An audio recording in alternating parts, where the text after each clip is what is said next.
لو لقيت الكوتشي ده في اي حته ما تشتريهوش. الكوتشي ده بالذات اهو، احفظ شكله، احفظه. لو لقيته في اي مكان انا بقول لك ما تشتريهوش. ليه؟ هقول لك ليه. من كتر ما هو عالي قوي كماتيريال وكشكل وكلبس وطبي، بيغلوا سعره قوي. تخيل بقى.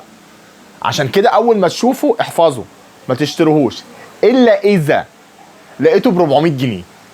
لقيته ب 400 جنيه اشتريه. اغلى من 400 جنيه ما تشتريهوش لان هو غالي.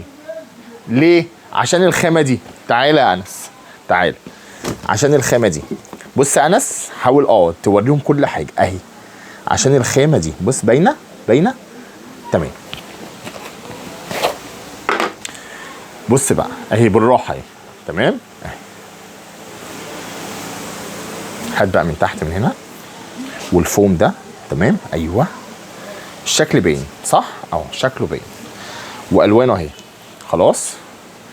بالله عليكم يا جدعان، عشان خاطري بالله عليكم ركزوا في الفيديو كويس. انا مش بهري يعني، مش بقول اي كلام. ركز في الفيديو كويس واعرف الاشكال واعرف السعر، عشان ولا تسالني على سعره، لان انا بقول سعر 400 جنيه. يبقى سعره 400 جنيه واشكاله اهي. تاخد الصوره اللي انت عايزها او اللون اللي انت عايزه، سكرين شوت، وابعته لي على الخاص. تمام. الرقم عندك فوق على الصفحه، يعني كل حاجه باينه.